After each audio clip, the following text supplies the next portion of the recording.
제가 어릴 때 예배에 대하여 흔히 듣던 표현은 예배를 보다입니다. 가정 예배를 드리려 할 때에도 얘들아 예배 보자라고 자녀들을 불렀고, 교육자들이 성도들의 예배 참석을 권유할 때에도 예배 보러 오세요 였습니다. 제 기억으로는 예배를 드립시다라든지 예배를 올리겠습니다 라는 표현은 적어도 제가 대학생이 되기 전까지 시절에는 단 한 번도 들은 적이 없었던 것 같습니다.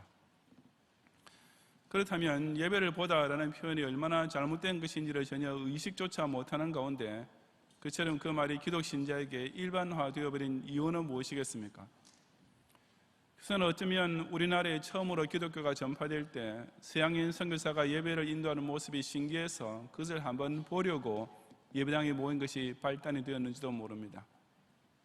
하지만 그보다는 아마도 예나 지금이나 기독교인들 중에 적지 않은 사람들이 예배를 자신이 하나님께 올리는 인격적인 제서로 여기지 못하고 그저 목사의 설교나 찬양대의 찬양을 구경하는 자리로 착각하고 있기 때문일 것입니다.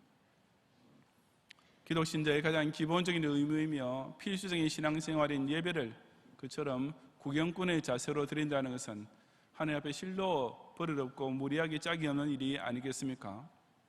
당연히 우리는 예배를 보다라는 표현부터 삼가하고 그 대신에 예배를 드리다, 예배를 올리다 라는 바른 용어를 통해 예배의 참된 의미를 깨닫고 그대로 지켜야만 합니다.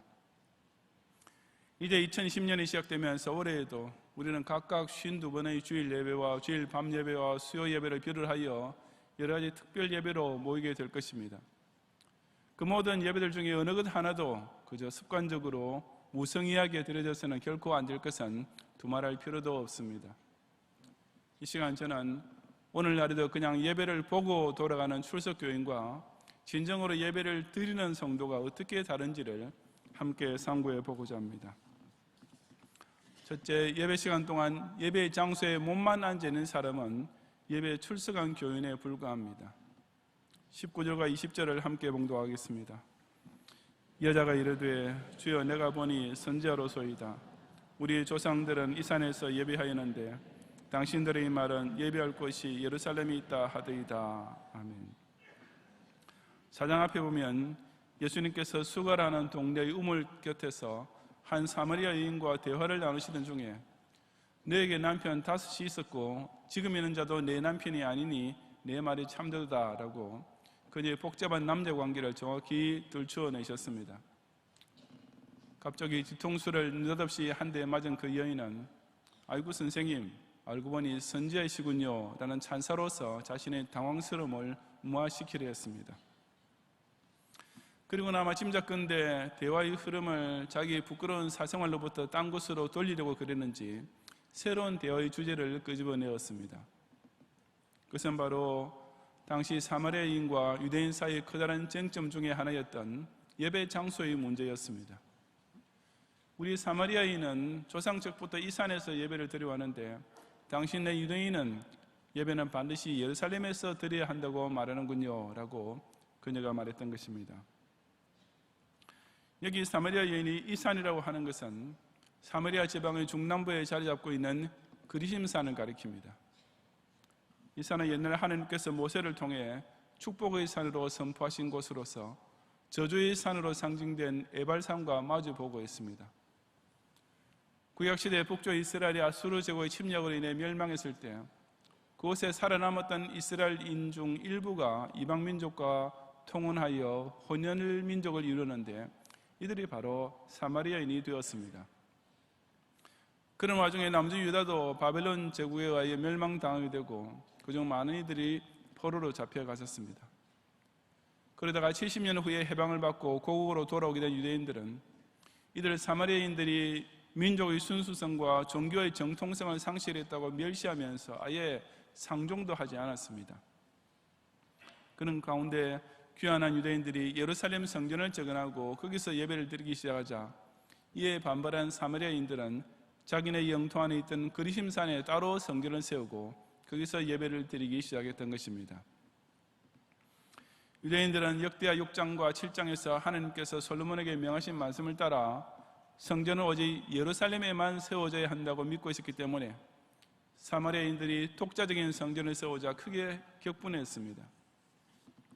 그리고는 기회를 엿보며 벼르다가 마침내 주전 128년경에 무력으로서 그 사마리아인의 성전을 파괴해버렸던 것입니다. 이런 일련의 사건들로 인해 사마리아인과 유대인 사이 적대감은 더욱 고조되었고 예수님 당시에도 그런 깊은 앙금이 계속 남아 있었습니다. 사마리아 여인은 바로 그 핫 이슈를 예수님께 제기하면서 과연 어느 장소에서 예배를 드리는 것이 옳으냐라고 묻고 있었습니다. 이 여인은 어떤 예배가 참된 예배가 되느냐 아니냐를 결정하는 요소는 바로 그 예배를 드리는 장소에 있는 줄로만 알았습니다. 그리심산이냐 아니면 예루살렘이냐, 바로 여기에 예배의 본질, 예배의 핵심이 전적으로 달려있다고 생각했던 것입니다. 물론 오늘날의 기독교인들은 그 옛날 유대인이나 사마리아인이 했던 것처럼 서로 자기네 예배당만이 옳은 예배 장소라고 싸우지는 않습니다.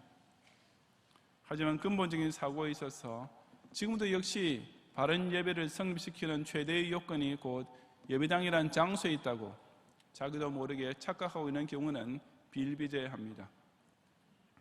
우리 역시 예배라는 개념을 떠올릴 때 오로지 어디에서 라는 생각에만 사로잡히기 쉬운 것입니다. 예배를 본다라고 할 때 그 말 속에서 어떤 그림이 연상됩니까? 그래서 매주일 아침 정한 시간에 이 예배당이라는 일정한 장소에 나와서 일정한 시간 동안 한 자리를 채우며 앉아있는 자신의 모습입니다. 비록 그 한 시간 동안 머릿속에 온갖 잡념들로만 가득 차 있었다 할지라도 어쨌든 예배가 끝날 때까지 앉아있기만 하면, 즉 주일 오전 11시부터 1시간 동안 이 강서성전 예배당이라는 장소에 내가 앉아있기만 하면 일단 남들에게 오늘 예배를 보았다라고 말합니다. 지금 이 자리에서 예배드리고 있는 여러분 중 한 사람에게 담당 교육자가 주중에 전화를 걸면서 지난 주일에 예배를 드리셨습니까? 라고 묻는다면 대부분 다 예, 저 지난 주일에 교회 갔어요 라고 대답할 것입니다. 어쨌든 예배 시간에 예배라는 장소에 내 몸이 갔다 오기만 하면 그것이 곧 예배드리기 위한 모든 조건을 충족한 것이라고, 그것이 곧 예배 행위의 전부라고 생각하고 있기 때문입니다. 하지만 그런 생각이 바로 이 사마리아 여인과 조금도 다를 바 없는 큰 착각입니다. 물론 우리가 정기적으로 공적 예배를 드리기 위해 어떤 구별된 장소가 필수인 것은 명백한 사실입니다. 하지만 예배의 장소는 어디까지나 예배의 필요 조건이지 충분 조건은 절대로 아닙니다. 예배를 드리기 위한 여러 가지 조건들 중 하나일 뿐인 예배 장소를 두고 우리는 마치 그것만으로 충분한 듯이 여기는 착각에 빠져들기 쉬운 것입니다. 각종 예배에 나올 때마다 이 1시간 동안 예배당에 내 몸이 앉아있기만 하면 예배를 드린 것이다 라고 속단하는 출석교인의 모습을 올해는 꼭 벗어버리고 진정한 예배자로 성화되는 성도들이 되시기를 바랍니다.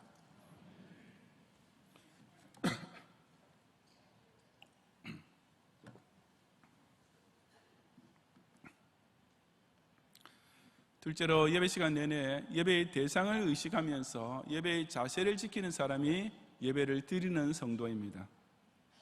21절 이하 24절까지 함께 봉독하겠습니다. 예수께서 이르시되 여자여 내 말을 믿으라. 이 산에서도 말고 예루살렘에서도 말고 너희가 아버지께 예배할 때가 이르리라. 너희는 알지 못하는 것을 예배하고 우리는 아는 것을 예배하노니 이는 구원이 유대인에게서 남이라. 아버지께 참되게 예배하는 자들은 영과 진리로 예배할 때가 오나니 곧 이때라. 아버지께서는 자기에게 이렇게 예배하는 자들을 찾으시느니라. 하느님은 영이시니 예배하는 자가 영과 진리로 예배할지니라. 아멘. 내가 어디서 예배를 드려야 합니까? 라는 사마리아 여인의 질문에 대해 예수님께서 대답하시는 말씀을 주의해 보시기 바랍니다. 예수님께서는 이 산에서도 말고 예루살렘에서도 말고 라고 하셨습니다. 사마리아 여인은 그 둘 중 하나는 당연히 맞을 것이라고 생각하고 질문했는데 예수님께서는 뜻밖에도 둘 다 아니다 라고 대답하신 것입니다. 그렇다면 이제 예수님께서 이어서 하시는 말씀은 당연히 그 대신 이러이러한 장소에서 예배드려야 한다라는 내용이 되어야 할 것입니다. 그런데 그처럼 어떤 제3의 장소가 언급되어야 할 순서에 가서 예수님께서 하신 말씀이 무엇이었습니까? 그것 또한 의외로 너희가 아버지께 예배할 때가 이르리라는 말씀이었습니다. 이 여인은 어디서를 묻고 있는데 예수님께서는 동문서답처럼 누구에게를 대답해 주셨습니다. 다시 말해서 예배의 장소는 아무 상관하지 않으시고 그 대신 예배의 대상에 초점을 맞추고 계시는 것입니다. 아까 사마리아 여인은 예배 문제를 끄집어내면서 그저 우리 조상들은 이 산에서 예배하였는데 라고만 말했지 누구에게 예배한다는 말은 전혀 없었습니다.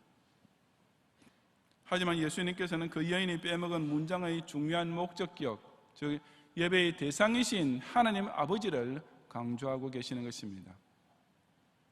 즉 사람이 참된 예배를 드리기 위해서는 무슨 장소나 시간의 문제보다 우선 자신이 드리고 있는 예배가 살아계신 하나님께 드리고 있는 예배임을 단 한순간도 망각해서는 안 된다고 강조하시는 말씀입니다.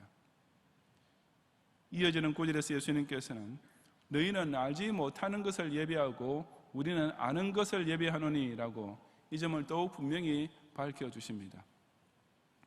이것은 사마리아인이 쓰고 있던 성경과 유대인이 쓰고 있던 성경의 차이를 두고 하신 말씀입니다.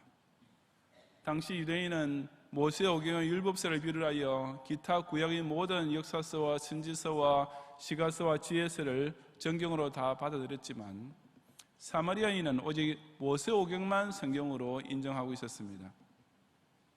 그러므로 너희는 알지 못하는 것을 예배한다는 예수님 말씀은 너희 사마리아인들은 비록 스스로는 하나님께 예배한다고 생각했지만 실상은 그렇지 않다. 너희들은 그 하나님을 모세오경만 통해서 알려고 하는 까닭에 모든 구약 성경을 통해 폭넓게 계시된 참된 하나님을 제대로 알지 못하고 예배를 드리고 있다라는 뜻입니다.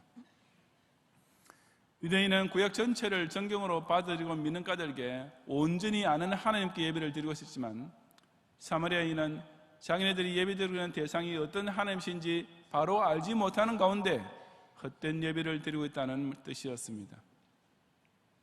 구원이 유대인에게서 나게 되는 것도 유대인이 예루살렘에서 예배를 드리기 때문이 아니라 성경 말씀을 통해 계시된 그대로 하나님을 바로 믿고 그 참 하나님께 예배를 드리고 있었기 때문이었습니다.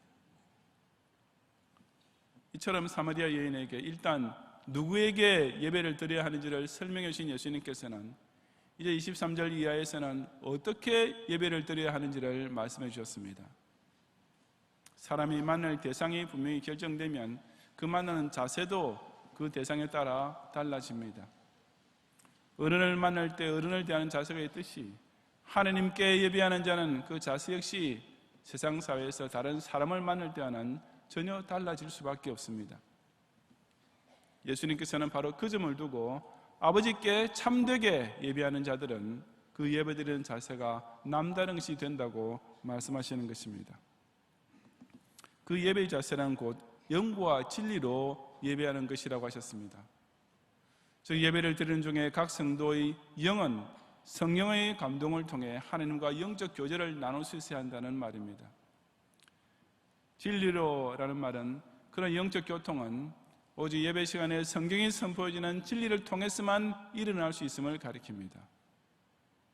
적어도 예배 시간만큼이라도 세상의 딴 생각, 내 속의 못된 생각들에 한순간에도 빠지지 말고 내내 성경 말씀의 진리만이 나의 사고작용을 온통 지배하는 가운데 살아계신 하나님과 인격적인 커뮤니케이션이 오고 가야만 하는 것입니다.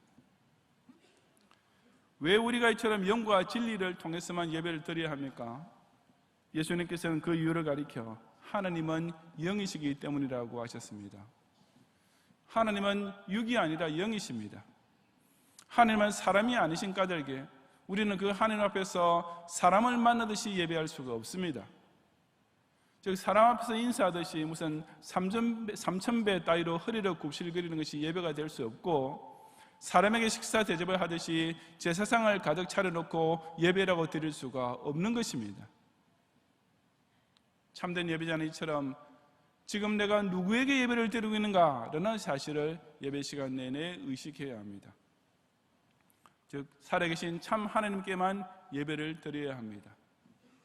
사람의 제멋대로 머릿속에서 그려낸 상상의 신, 세상 철학이나 윤리에서 말하는 관념적인 신, 혹은 그저 소원 성취를 위해 비는 신, 이런 우상신에게는 백날 예배 드려보았자 문제 그대로 헛수고일 따름입니다. 마찬가지로 사람만 생각하면서 예배를 드리는 것 역시 외식에 불과합니다. 예배 시간에 누구를 만나서 볼일 볼 목적으로 겸사겸사 나온다든지, 자꾸 전화해주는 구역장이나 교역자에게 인간적으로 좀 미안해서 그저 얼굴이라도 비춰야지라는 마음으로 나와서도 안 되는 것입니다. 물론 예배란 목사의 설교를 들으러 가는 것이다 라는 생각도 아주 잘못된 것입니다. 왜냐하면 히브리서 11장 6절에서 하나님께 나아가는 자는 반드시 그가 계신 것과 또한 그가 자기를 찾는 자들에게 상 주시는 이심을 믿어야 하기 때문입니다. 여러분은 지금 이 예배 시간 중에 내가 살아계신 하나님 앞에 나와 있다라는 사실을 믿고 계십니까?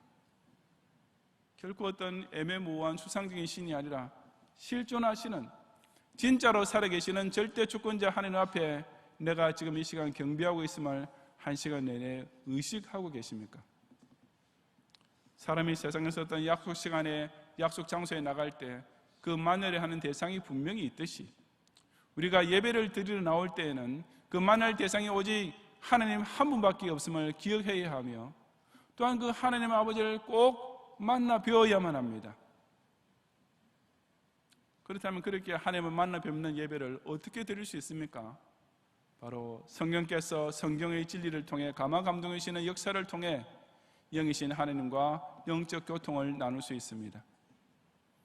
사람이 참 하나님의 존재를 바로 알고 믿을 수 있는 길은 오직 신구약 66권 성경 외에는 결코 없습니다. 이 말씀 속에 계시는 하나님, 그 아버지를 알고 그 아버지께 예배하는 것만이 구원에 이룰 수 있는 참된 예배가 될 수 있습니다. 그처럼 성경을 읽고 들을 때 그것을 믿도록 우리의 영을 강권적으로 충동해 주시는 분이 바로 성령 하나님이신 것입니다. 그 성령께서 충만히 우리를 감화 감동해 주시는 가운데 영감 있는 찬송을 통해 하나님께 영광을 돌리는 것, 기도를 통해 우리의 간구가 하나님께 전달되는 것, 설교를 통해 하나님께서 우리에게 말씀하시는 뜻이 깨달아지는 것, 헌금을 통해 우리의 감사가 하나님께 제물로 상달되는 것들이 바로 하나님과 인격적인 교통이 구체적으로 오가는 시간이 아니겠습니까? 예배를 보는 교인들은 근본적으로 이런 영적 교통을 체험할 수 없습니다. 이 보다라는 말은 무엇을 일하는 직접 목적어만 취할 수 있지 누구에게라는 간접 목적어를 취할 수 없는 동사입니다. 즉 내가 하나님께 예배를 본다는 말은 그 문장 자체가 성립이 안 되는 것입니다. 그런 까닭에 예배를 보다라는 말은 하나님께라는 예배의 대상과는 아무 관계가 없고 그저 본인이 예배 그 자체를 구경한다는 의미밖에 남지 않게 되는 것입니다. 그럼에도 불구하고 오늘도 얼마나 많은 현대교인들이 예배를 그냥 보러 모이고 있겠습니까? 또 얼마나 많은 목사들이 그런 교인들에게 쇼와 연기를 강단에서 보여주려 하고 있겠습니까? 참된 예배자는 목사의 사회와 설교를 보는 것이 아니라 자신이 하나님께 영과 진리로 예배를 드릴 줄 알아야 하며, 목사 또한 예배를 인도하면서도 그 모든 순서 하나하나를 통해 자기 자신부터 먼저 하나님께 예배를 올리는 자세를 시종일관 지켜야 마땅합니다. 그 어떤 경우에도 그저 예배의 구경꾼이나 예배의 연출자로 끝나지 말고 성령의 뜨거운 감화 감동하심과 성령 진리의 밝은 계시를 통해 그 예배 유일한 대상이신 하나님과 신령한 교통을 충만히 나누는 성도들이 되시기를 바랍니다. 성도 여러분, 우리는 과연 어떤 예배를 드리고 있습니까? 주일 아침마다 그저 몸만 이 강서성전이라는 장소에 1시간 동안의 지겨움을 참으면서 꼼짝 않고 앉아있다가 예배가 끝나면 후련한 듯이 바삐 떠나면서 그래도 오늘 예배 드렸다라고 생각하고 있지는 않습니까? 아니면 이 주일 예배 1시간만큼이라도 참 하나님과 진정한 영적 교통을 나누는 산 제사를 드리고 계십니까? 사마리아 여인에게, 아니 우리에게 바른 예배가 어떤 것인지를 이처럼 명백하게 가르치신 예수님께서는 본문 23절 하반절에서 아버지께서는 자기에게 이렇게 예비하는 자들을 찾으시느니라 하고 참으로 의미심장한 한마디를 덧붙이고 계십니다. 자기에게, 즉 하나님이란 참된 예배의 대상을 향해 이렇게 즉 영과 진리라는 올바른 예배의 자세를 갖추고 예배를 드리는 자를 그 성부 하나님께서 찾으시느니라 하고 말씀하시는 것입니다. 저는 예수님께서 왜 이다지도 안타까운 어조로 아버지께서 이런 예배자들을 찾고 계신다라고 말씀하시는지 의아스러웠습니다. 왜 하나님께서는 그런 예배자를 굳이 찾으셔야 하는 것이겠습니까? 이 지구상에 주일만 되면 수천만 수억의 사람들이 예배 시간에 모여 있을 텐데 왜 하나님께서는 이렇게 자기에게 예배하는 자를 찾으셔야만 하겠습니까? 뭐 이리저리 돌아다니며 어렵게 찾을 필요 없이 그저 대형교회 한 군데만 골라가셔도 바로 그 한 자리에서 수만 명의 예배자들을 하늘에 볼 수 있으실 텐데 왜 하나님께서는 이렇게 자기에게 예배하는 자들을 찾고 계시는 것이겠습니까? 모르기는 하지만 아마 참된 예배자의 숫자가 겉보기보다는 훨씬 적기 때문이 아닐까 짐작합니다. 비록 이 지구상에 숱한 교회들이 있고 수많은 교인들이 예배에 참석했지만 그 가운데서 우리의 짐작보다는 훨씬 더 많은 숫자가 그냥 출석 교인에 불과하기 때문인 것입니다.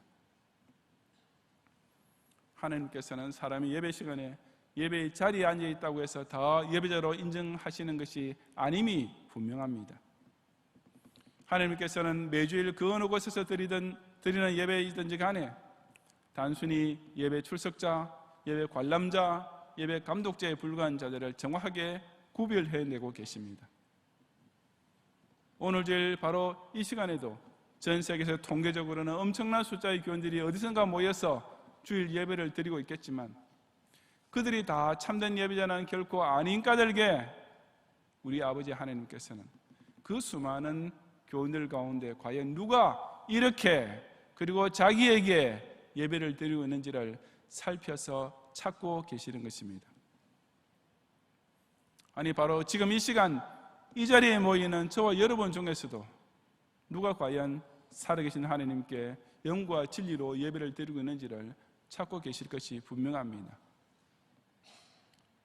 하나님께서 오늘 이 경량교회 삼부주일 예배에 나온 교인들 가운데 과연 몇 명의 참된 예배자들을 찾아내셨을 것 같습니까? 그 숫자가 몇 명일까 하고 궁금해할 것이 아니라 바로 나 한 사람부터 그 수에 꼭 들어가 있어야만 합니다. 어디서가 아니라 누구에게와 어떻게가 바르고 참된 예배를 결정짓는 진짜 요소입니다. 우리는 예배를 보고 오는 사람이 아니라 예배를 드리는 자가 되어야 하며 앉아만 있다 오는 출석교인이 아니라 하나님을 인격적으로 만나는 신앙인이 되어야 하고 듣기만 하는 청중이 아니라 그 진리의 말씀에 성령으로 감동되는 영적 예배자가 되어야만 하는 것입니다. 올 2020년에도 정해진 날과 시를 따라 이 경양교회에 모여 예배를 드릴 때마다 하나님께서 이 순간에도 찾고 계시는 소수의 참된 예배자, 살아계신 하나님께 영과 진리로서 바른 예배를 드리는 성도들이 되시기를 주님의 이름으로 축원합니다.